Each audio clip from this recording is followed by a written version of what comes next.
LinkedIn presents.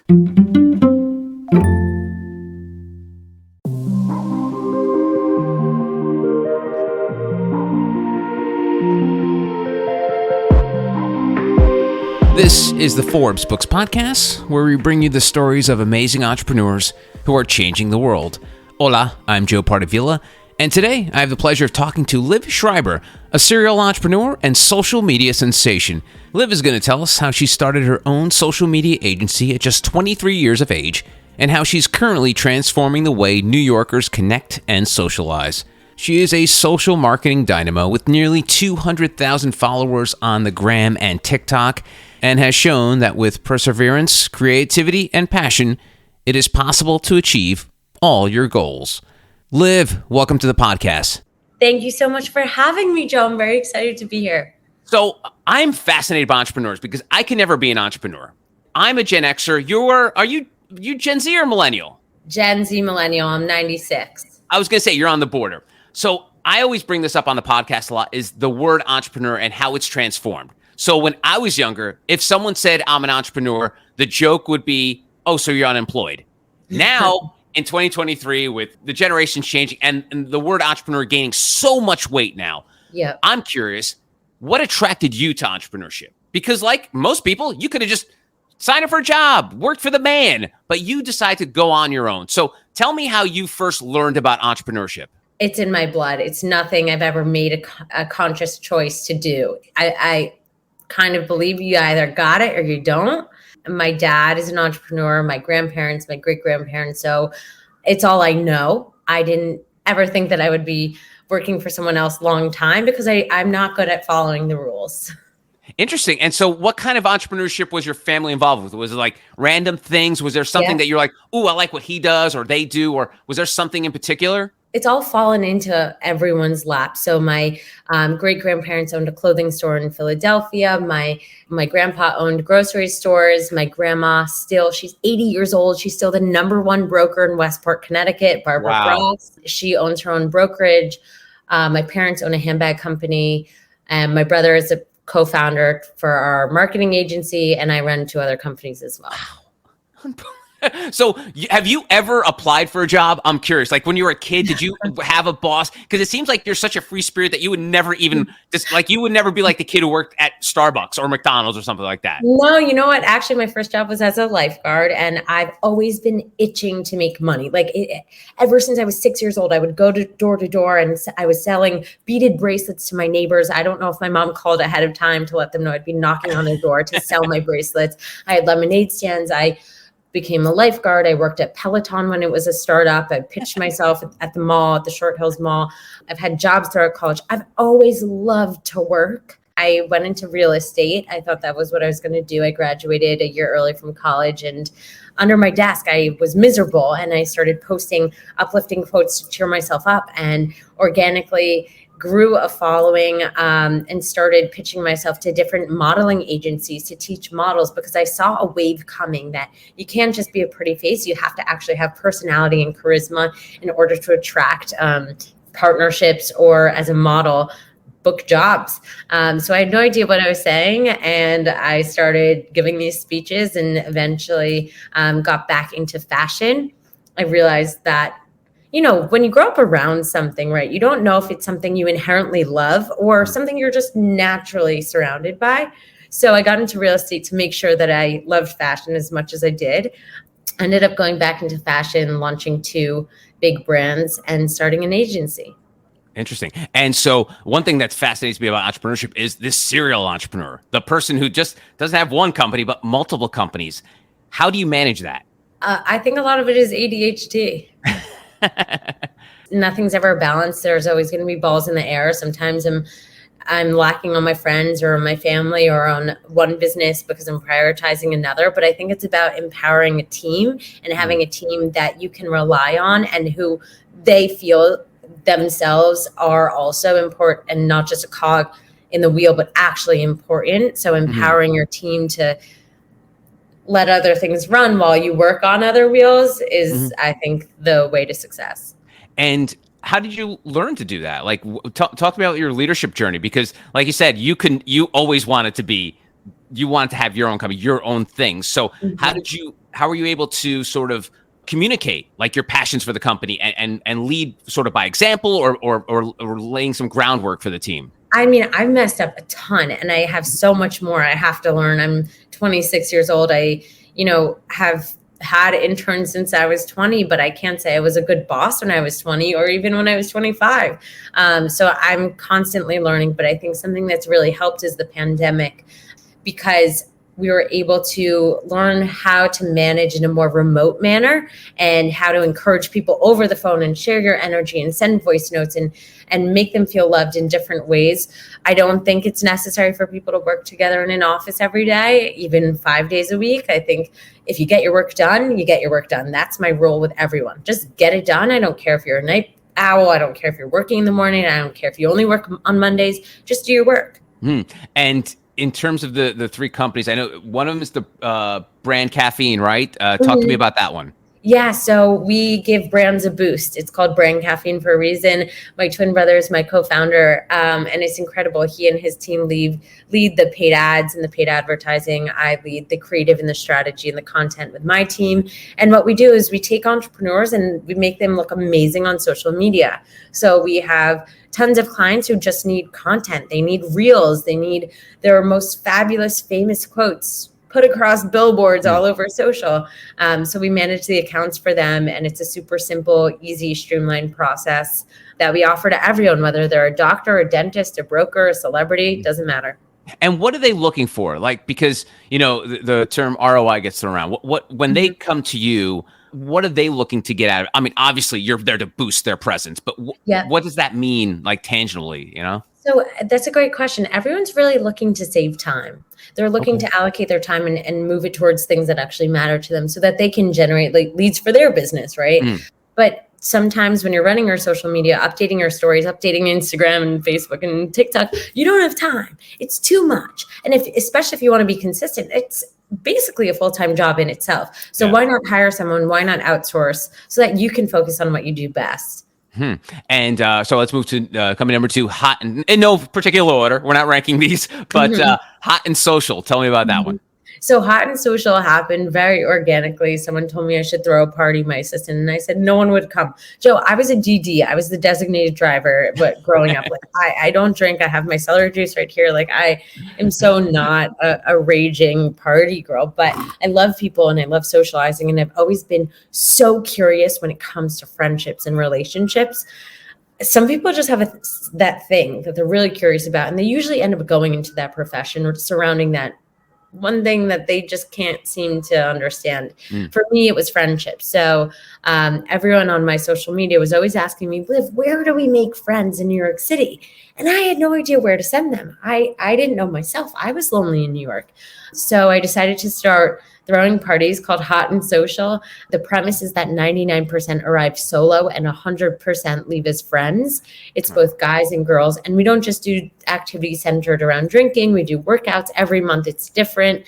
So it's been very fulfilling and rewarding. That sounds awesome. And for someone like me, I know it was always difficult. Like if you went into a bar or a club in the city, the music was so loud. And since I wasn't the best looking guy, boy, the ability to have a conversation was helpful. So you get to these places, the music's so loud, you're like, oh, I'm done. I'm not meeting anybody today. So talk to me about creating those connections, because I think people get the idea, and just from my experience, you go into a New York City bar, you can't hear anything. You can't talk to anybody. You're just trying to huddle up in a corner. So how do you create those connections in these events? Yep. So a lot of the events take place in a really welcoming space. So we usually have around 200 to 250 people. But the difference is the music isn't blasting. And not only that, but every single person you turn to has come on their own. So it's like being a freshman in college because everyone's in the same boat. So how could you not want to walk up to someone or give someone a smile because you know you're going to receive the same reciprocal energy back? So it's a very energetic, incredible experience that I've never felt before. Awesome. And the third company is the name of the third Liv Schreiber company is It's called? just Liv Schreiber. It's my social media, Liv Schreiber, and I do styling on Style by Liv Schreiber, but that is basically the top of the funnel. And I know we're talking to a lot of entrepreneurs right now. So what I can say about my journey is everything starts at the top. It starts with at Liv Schreiber.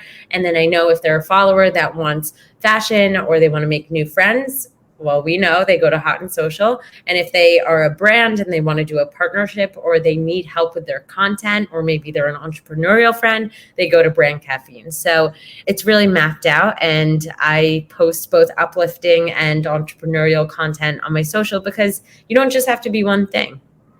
And being not one thing, how do you joked earlier about having a bit of ADD. So how do you maintain you? Because with all the work you do, sometimes you forget who you are. So how do you stay focused? What checks and balances do you keep in place to make sure it's Liv Schreiber 100% in everything you do?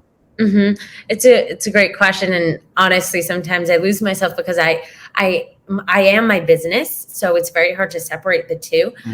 So it's just about taking steps to create boundaries. I do hot yoga, core power, yoga sculpt as much as I can. It's such a great cleanse. It makes me feel so good. I play tennis. And most importantly, I have a really great supportive group of family and friends that would be there even if all the success went away. And I think that's the key, is surrounding yourself with people who, even if it's just one or two people, they have your best interest in mind. They're not looking to take anything from you. And that's what keeps me centered. Interesting. And your family, how important is it, the fact that they're all entrepreneurs, that you can hit them up at a moment's notice and ask them a question or something? How important is your family base to all these entrepreneurial ventures you're into? It's actually pretty interesting. My dad is also self-made, and he started by selling bags out of the back of his truck in New York City in Greenwich Village, and eventually started his bag company that way.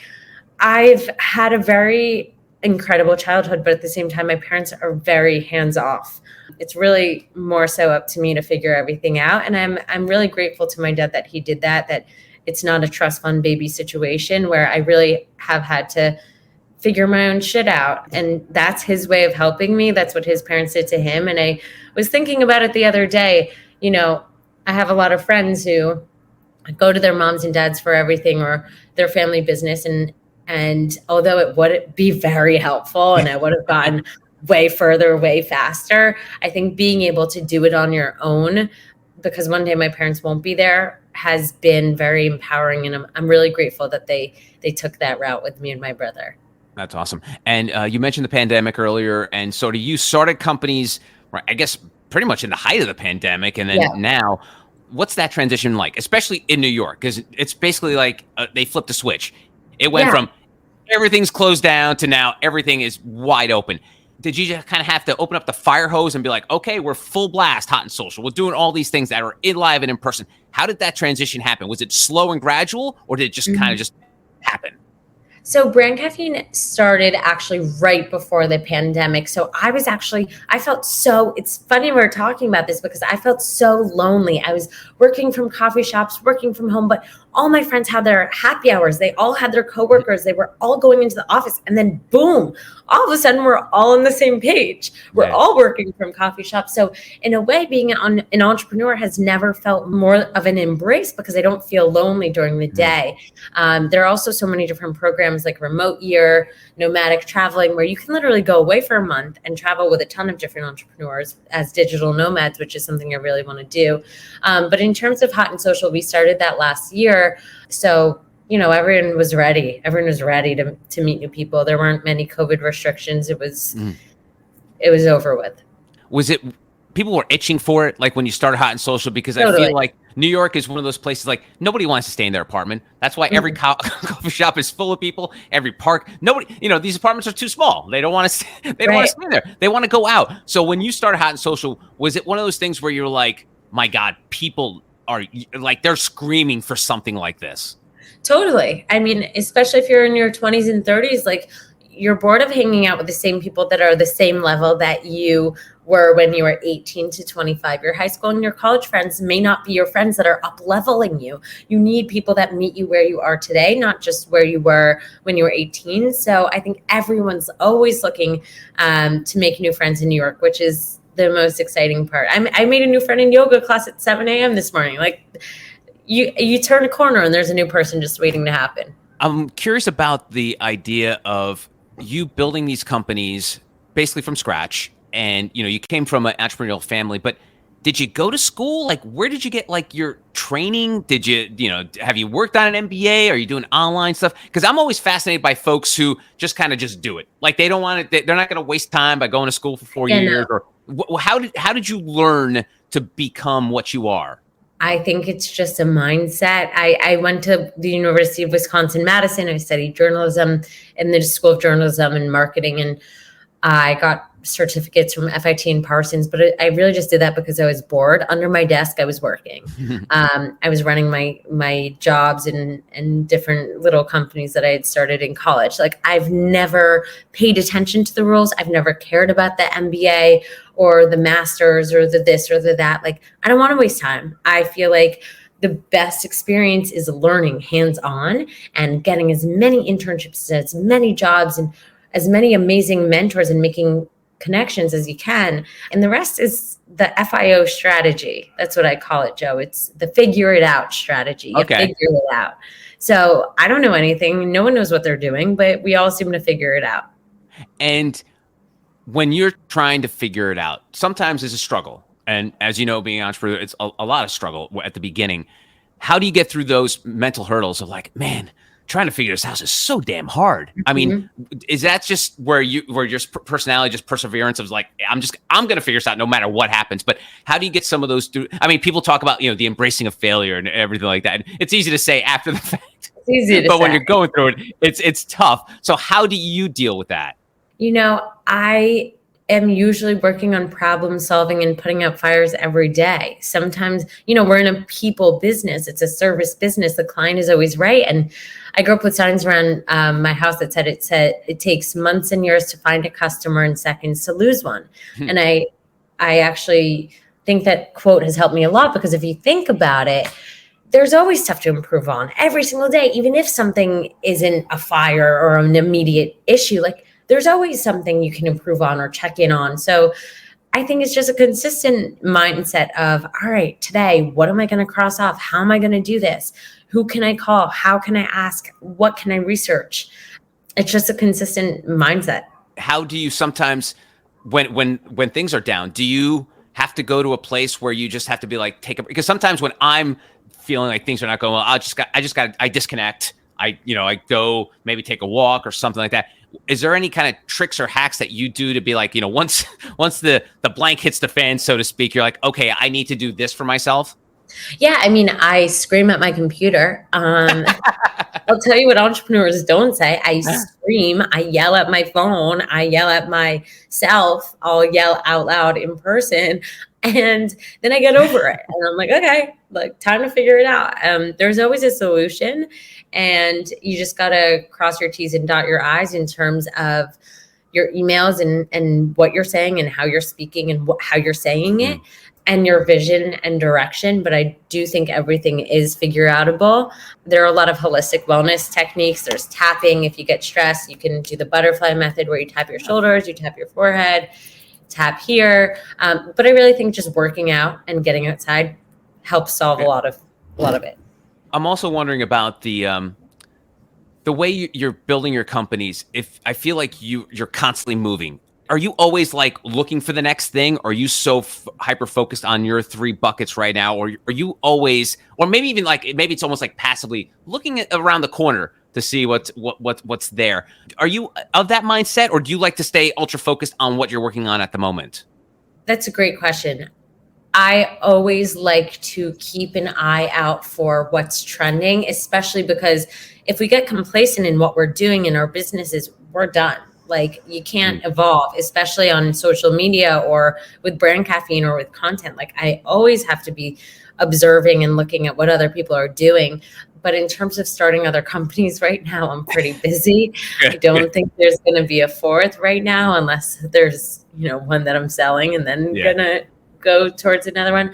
But I feel really fulfilled because one is with my brother and, very business minded, very goal oriented. Another is with the focus of building community, and another is very ego fulfilling. I mean, being a personality on social media definitely taps and checks an ego, and those three things are checked off. Awesome. And you mentioned your brother. You run a company with him.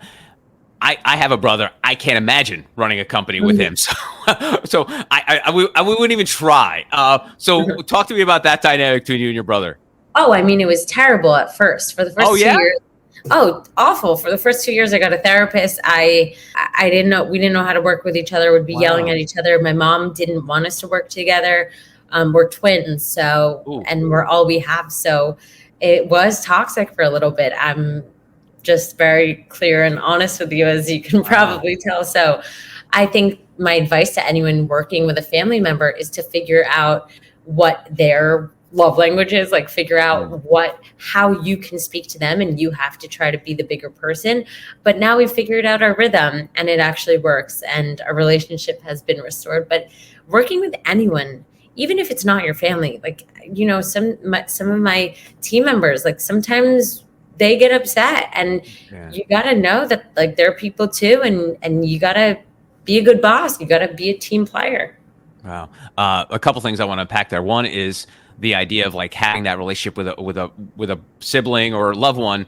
And I feel like the reason I couldn't do it with my brother is because I would be able to say things to my brother that I couldn't tell another human being, and say it in a way that like would be offensive to 99% of the planet. Right. So how do you deal with that? Like that portion of it, the fact that you're obviously open and honest, but I'm sure with your brother, you're probably even more open and honest. So that's my question. Like, how do you handle that part of it? The fact that, there really are no guardrails when you're dealing with a family member. Because you've grown up with them. They're your twin. You know everything that they're thinking. When they're thinking something, you know what they're thinking, and you call them out for even thinking something. It's a great asset, and we use it as a strength. And I think you have a choice. You could either let it cripple you, or you could use it as a strength. And it is very funny because I do know what he's thinking, and I do know when he's looking at a lead generation call. I do know why he's acting a certain way, but being open and honest and not having to say circling back has saved me a lot of time. Yeah, no doubt.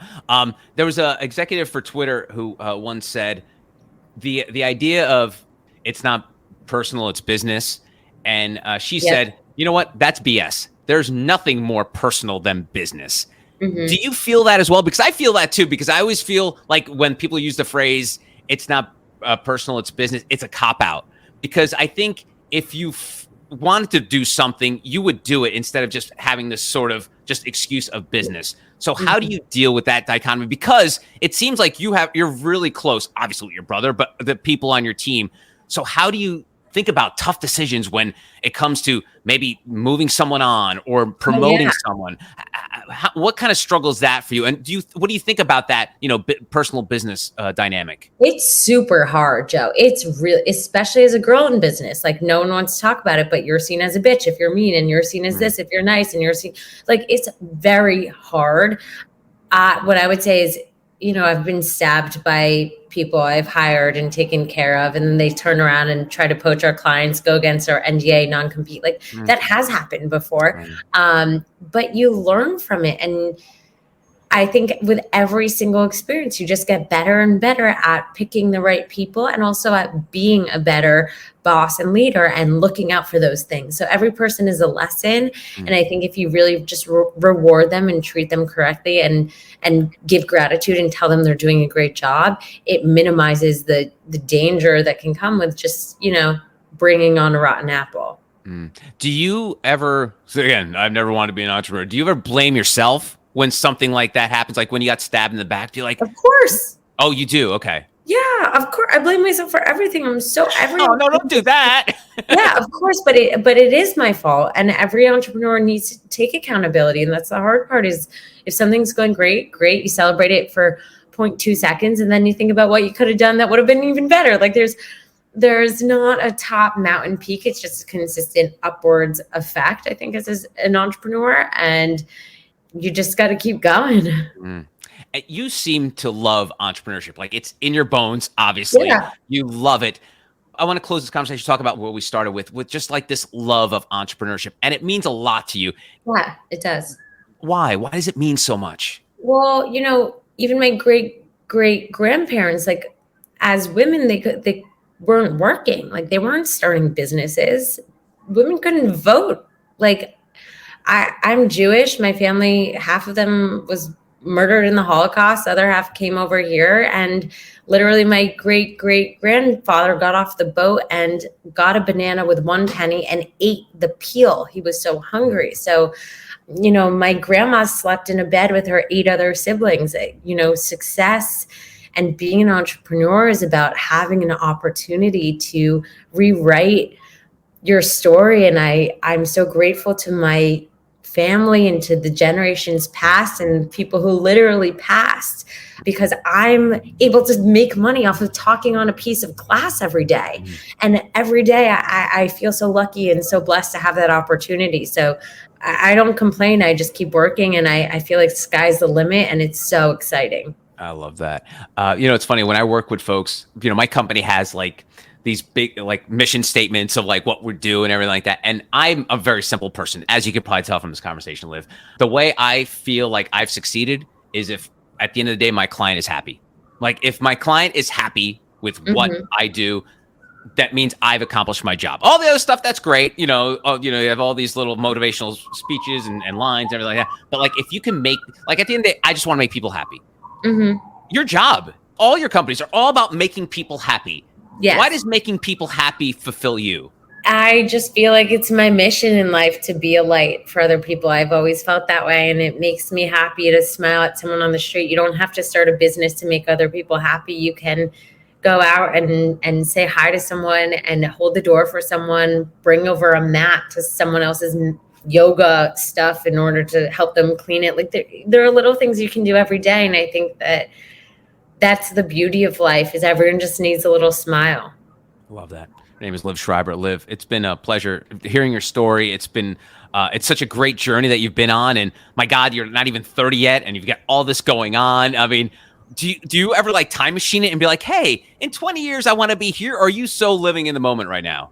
I think it's important for everyone to think about who they want to be in the future and their future vision. And all I can see is tall windows and glass and looking over water. I don't know what that means, but that's where my future self is. And I just think that if I continue to follow my gut on tapping into what makes people happy and how we can make money doing it, what's better than that?